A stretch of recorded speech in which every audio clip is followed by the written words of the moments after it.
I've noticed in your work is you seem to be kind of multifaceted in terms of like the platforms you use and kind of how you go about doing journalism.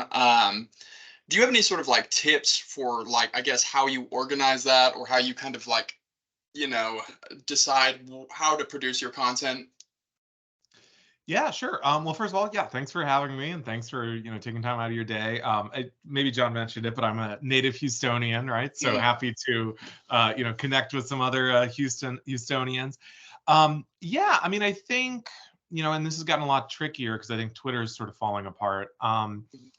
But yeah, I mean, I think it is ultimately about thinking about how material is going to be received on different platforms. I mean, certain things call for articles and certain things call for podcasts and stuff like that. I think if you want to be a professional journalist after college, I think it could be useful to just kind of put stuff out there. Think about it. I mean, it doesn't have to be too complicated, particularly at your age. I mean, I think, everything I've really gotten in my career has been from starting my own thing. And so I think, you know, I think it's often easy for young journalists to think like that there's some like hiring manager in the sky who's going to notice your hard work. But you really have to be sort of like undeniable in order to get hired at places. And so just sort of, trying new stuff. And then if you're not into it, if it doesn't catch on, try a new thing, and like, for example, um, in 2016, I my kind of what helped me on this like most recent round of my career was starting a newsletter. But years earlier, I had tried it as a Tumblr and just sort of gotten bored with it and moved on and kind of circled back to it. And so the ultimately like just if you behave yourself, if you act in a professional way, and are not like a total lunatic. Particularly when you're young, people are going to forget, right? You can always delete it. But just sort of just the more when you write stories, not only are you hopefully writing good stories or however you're producing the story in what medium, but you're also sort of putting out more opportunities for yourself in terms of your career, more things for people to consume, to become aware of you, and that kind of stuff. I'm glad you actually mentioned the newsletter. I wanted to ask about that because we recently found out that I've been lacking on the newsletter a little bit, and we just got a bunch of names for it or emails for it, and we found that it's had like a pretty significant impact on our viewership. So, do you have any tips for, I guess, like sort of sprucing up the newsletter? Yeah, I mean, I think it ultimately what's going to drive people to a newsletter is usually voice and personality. And so I think if to the extent that it's like this is kind of the domain that was once blogs, but I think this is a big time for sorry, I just got a Slack message. I'm gonna have to but basically like what you have to do is oh yeah. I'm sorry. I got nailed with an art. Can you guys just y'all just give me like 2 minutes here? Sure thing. Uh, I'm really sorry. This will only take 2 minutes. Let me just go on mute here and I'll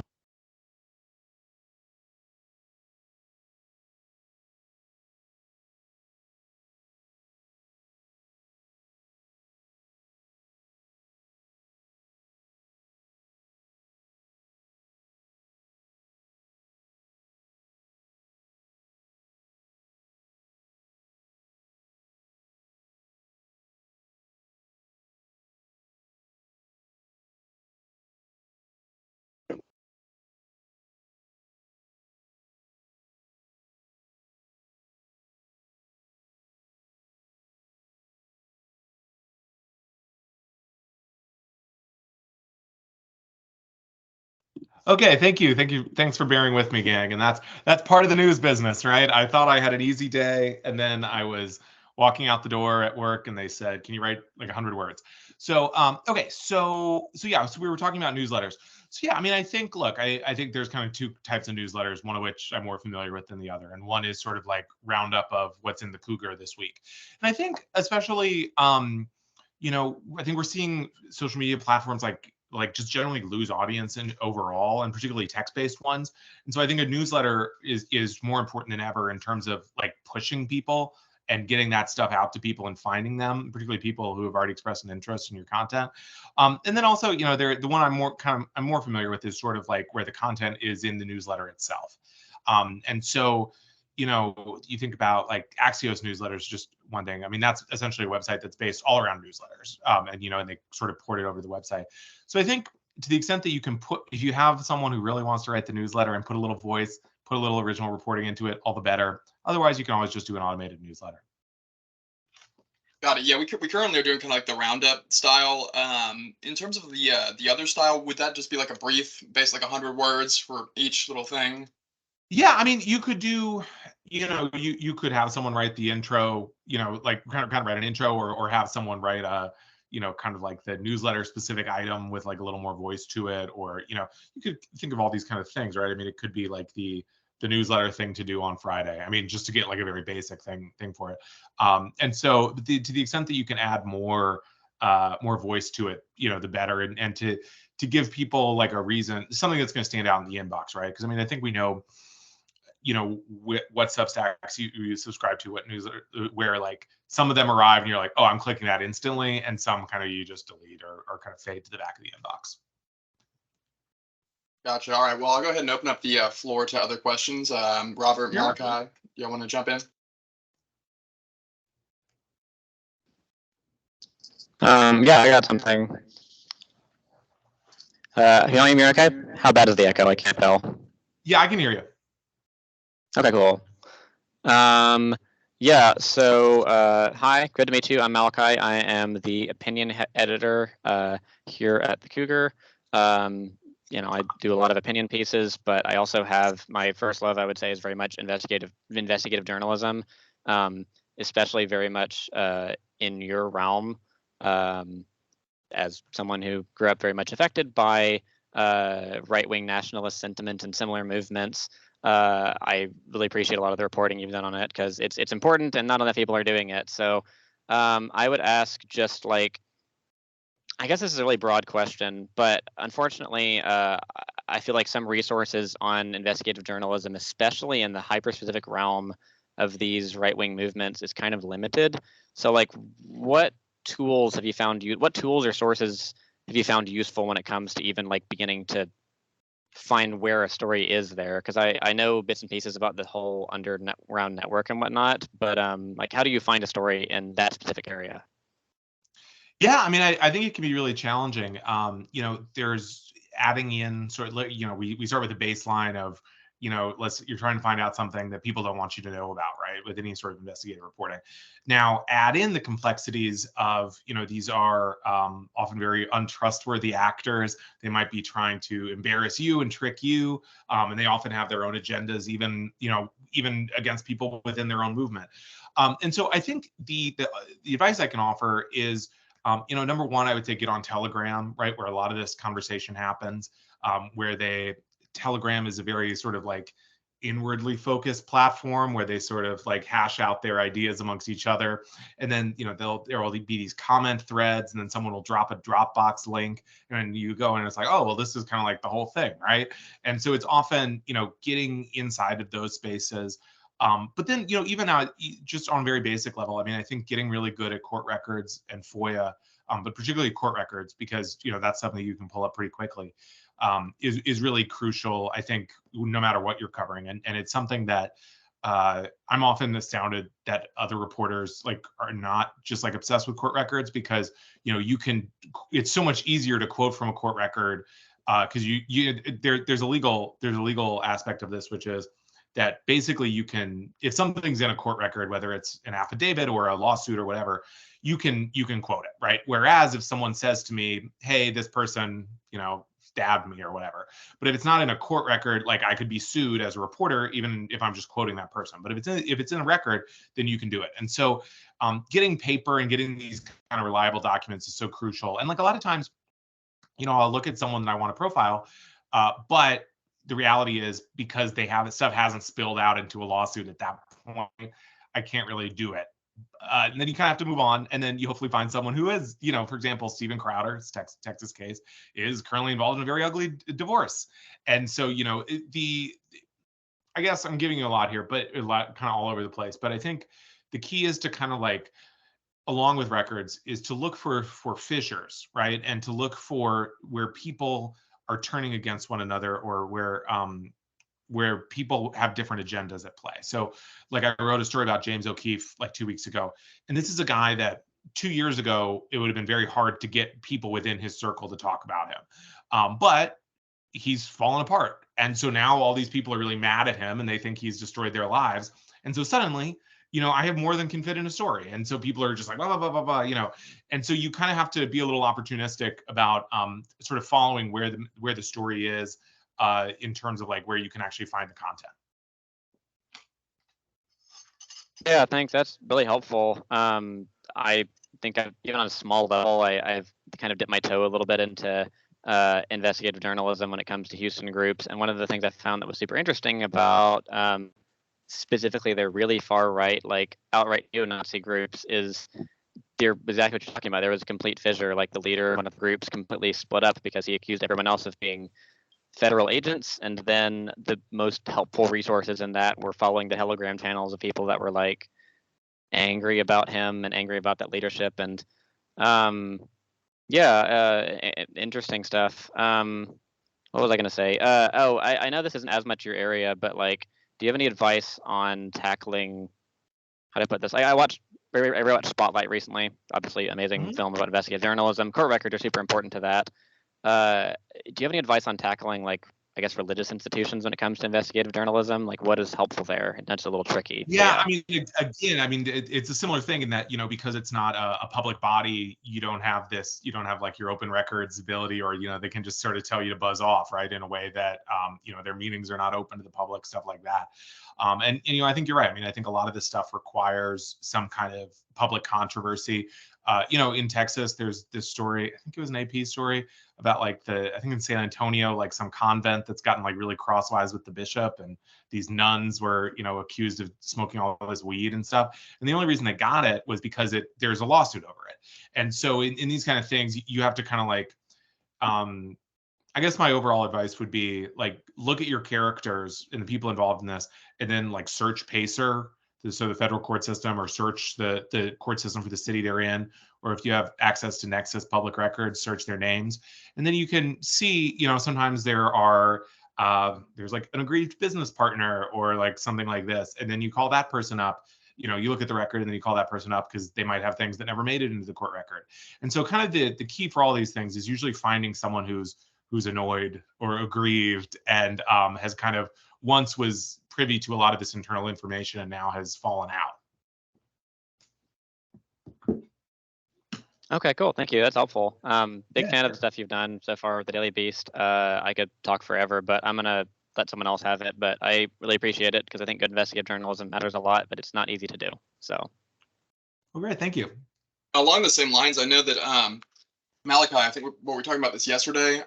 Sort of, I guess the question would be like, how do you decide when somebody's like beliefs or political kind of action is newsworthy? Because we have a professor here that is an optometry professor, but is like very into like QAnon, right, Malachi, and like has been deeply involved with like a very far right conservative stuff. But on the one hand, I feel a little kind of I question the newsworthiness, I guess, of just a non-political professor having a political side to them.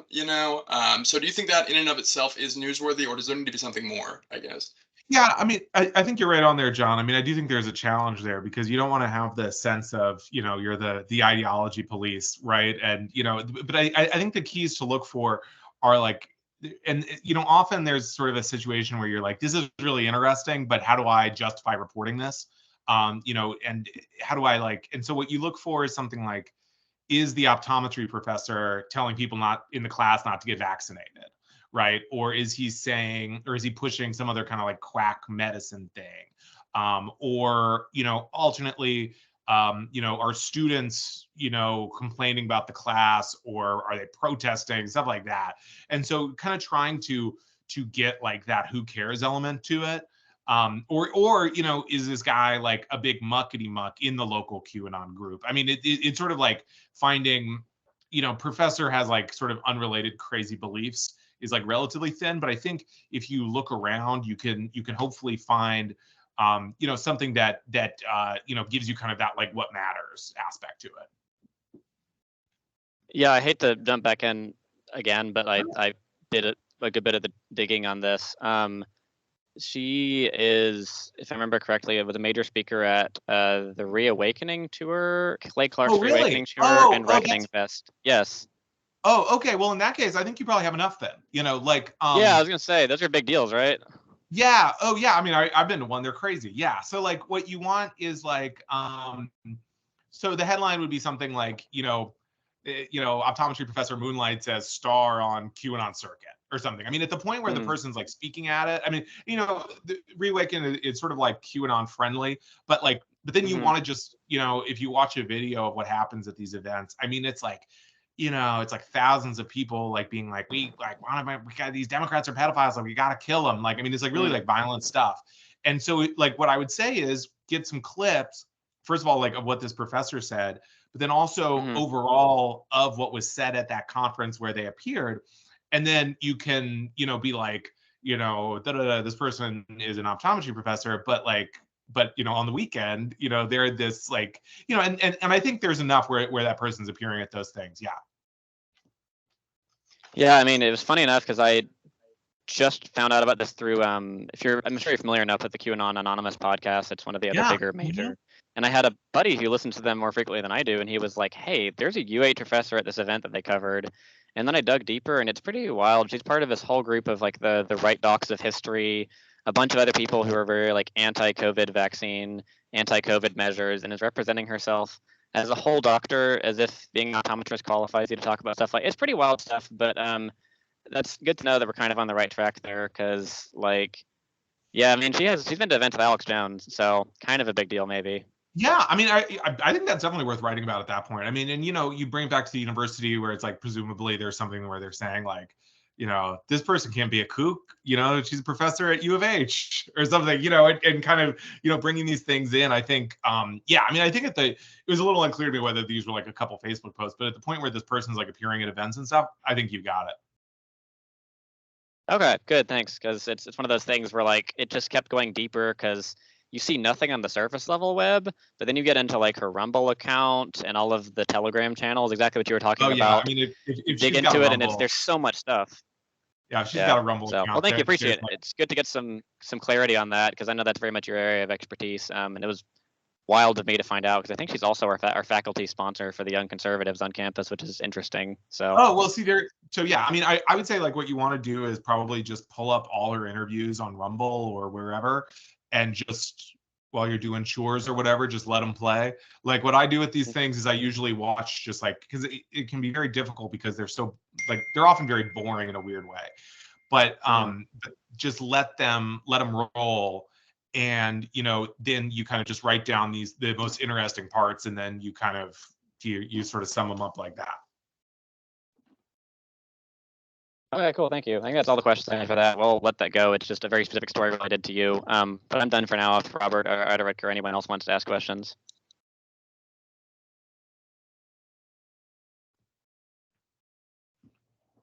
Looks like Robert might be about to jump in. You gonna jump in, Robert? Can you hear me, guys? Yes. Yeah. I don't know if we discussed this. I had a little trouble going in or out, but I mean, not so much journalist side, but I've had advice from GMs and other places like, if you have this career, maybe talk to people in your career and see like how they got to their position, and see if you talk to multiple people, you'll start to see how their careers align with each other. So yeah. I don't know if you discuss like a little bit about your journey as a journalist and how you got to the Washington Post. Yeah, no, totally. I'd love to. And you're right on. I mean, and the good news is, I think for those of you on this call, you've already done really the most important thing, which is being on your college paper. And so that was really like, I can't stress enough how important that is. So I like I said, I grew up in Houston, went to Strake for high school, and then I went to Georgetown out here in DC for college. And I joined the paper because they had parties, and I thought I could meet some girls, and it worked. I mean, I married someone from the paper, but it turned out to be a lot of fun. And so, I mean, it really, I would say like that's kind of the first step, is because you want to know, do I like this, right? And in my case, I really did. And then so then basically like the key thing at the stage you're at right now is getting clips. And so whatever, if you want to write, doing that, if you're doing podcasts, whatever, but just getting examples that you can show potential employers. And ideally, they don't have to be like a ton, but you want like 5, right? And they should be like pretty solid stories. There's certainly, you're often really cutting your teeth on kind of like the local neighborhood council meeting, whatever. But you want like what we would call like an enterprise story, where you kind of like put a lot of effort into a story and kind of like dug something up, or some really crazy breaking news story, like if U of H got like hit by a hurricane or something. And so like a story that really like looks really good. And so then after that, I worked for I graduated and I didn't have a job, and I like was like living in a basement and all this awful stuff.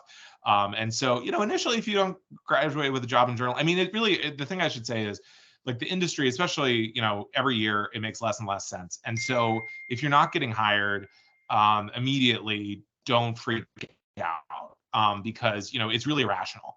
And so, but what you want to do is so I worked at Patch.com, which still sort of exists, but like at the time, AOL was creating this network of like hyperlocal websites. And so it would be like I was doing one in Northern Virginia, but it was really small. Like, to give you an example for Houston, it would be like the Katy patch and like the Sugarland patch and the Memorial patch. And so like very like small areas, but they put like a ton of money into it. So it was me. I was living out at the end of the metro line here. So it was like really in the boonies. And then so I was kind of stuck there. And I had interned at the local alt weekly, so like the DC version of the Houston Press. And again, a lot of this stuff, unfortunately, basically doesn't exist anymore, right? And so that's a challenge. But I had interned at the alt weekly, and I was like obsessed with getting back to DC. And so I started this anonymous blog about DC media. And again, these are not like the most easy things to replicate, but just like putting yourself out there and starting things and doing new things, and like not just, and like, I know it's easy to get frustrated. I would talk to my girlfriend. I'd be like, these fucking people don't know what they're doing. I'm stuck out here. And I was. But I started this blog about DC media because I was so obsessed with it. Who was getting fired, like what job openings there were. But I wrote it anonymously. And then that, one key is, if you're at all interested in media reporting, is that it is very good for your career, because people in the media are obsessed with media reporting, right? And so I did that, and then I was hired at City Paper, the alt weekly, and then I did like kind of crime lifestyle coverage for a year, and this was back when like blogging was like really a thing. And then I did like the City Hall column for a couple years, and then I was again kind of like, I'm kind of stuck here, whatever. But I had this interest in conservative media for ages and ages. And I felt that there was really like very little, and a lot of this has changed, but at the time, there really was not a lot of coverage in a way that like I wanted to see, which was sort of like people who were familiar with this beyond like, what's Paul Ryan's budget? But there would be like these scandals where like talk radio hosts were getting fired and stuff. No one's doing anything to report on it.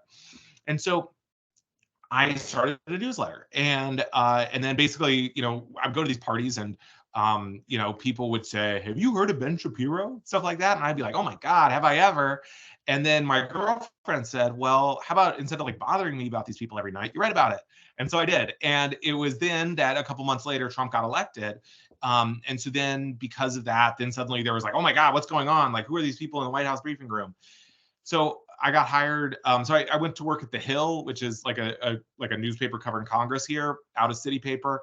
And I did like just edited campaign reporting. But by the way, like I don't know, I find editing like much easier than reporting. So it's good to mix them up. But and then based on my newsletter, I was hired to go to the Daily Beast in 2018, and then I kind of like really hit my stride in terms of what I wanted to cover. And then kind of through there, I ended up at the Post. But I think, again, the lesson is just sort of like doing things. And, you do it in a responsible way and identify yourself as a reporter and don't make stuff up. But if you put stuff out there, I think, there's a good chance, hopefully someone will respond.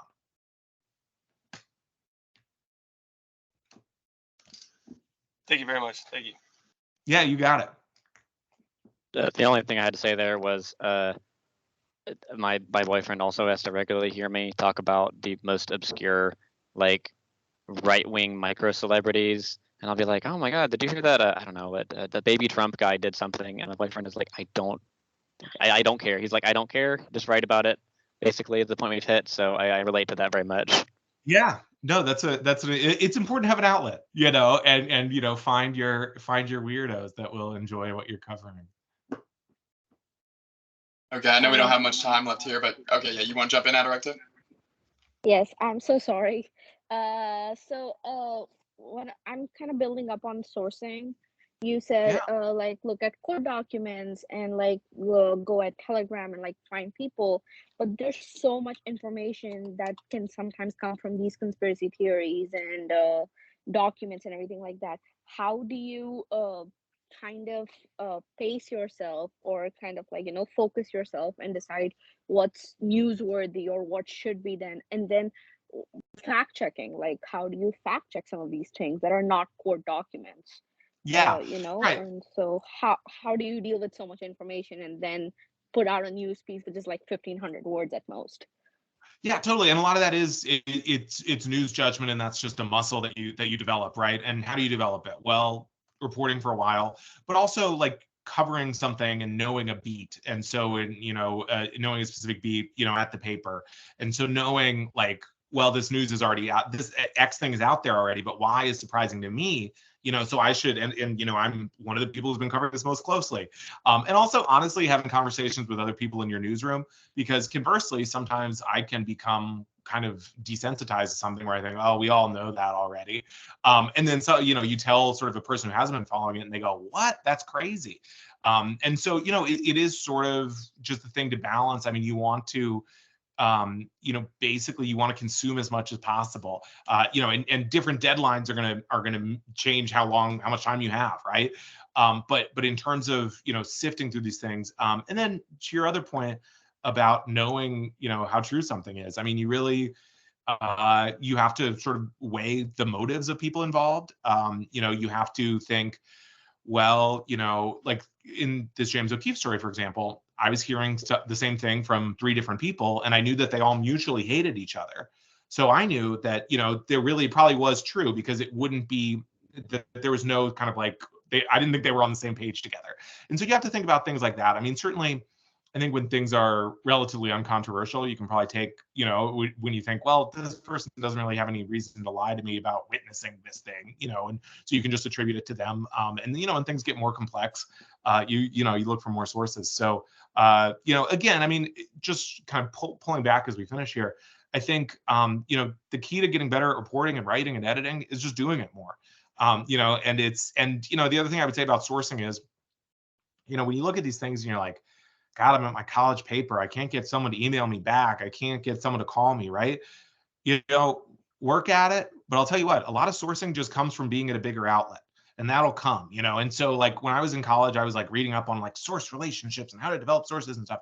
And like, look, that's fine. But a lot of it is like, when you go to the Washington Post, people are like, oh, okay, I'll talk to, they want to be in the Washington Post and they want to get their story out there. And a lot of it does become easier. And so that's why I think, when you are either at a college paper or if you're at a smaller outlet or if you're freelancing after college, it is good to have ways to develop stories that don't rely on human sources, right? So getting good at court records, getting good at FOIA, that kind of stuff. And so that you're not like just sort of left out there in the woods, and people are only talking to the bigger publications. Thank you. Yeah. Alrighty, well, I know you're a busy person, Will, so we'll start winding down here. But I wanted to just like 2 kind of final questions. One of them is pretty basic, but the other one I think it's kind of general. But so what would you say are kind of like the baseline science that we should be on top of for covering conservative media? Is the first one, and then second one is, what are your thoughts? Are you also afraid of what's going to happen in the presidential election this year, or? Yeah, I mean, the baseline science, was that the question?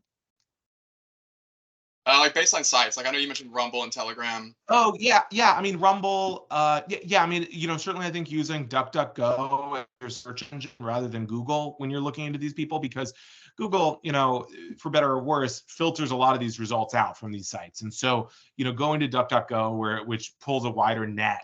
And so stuff like that.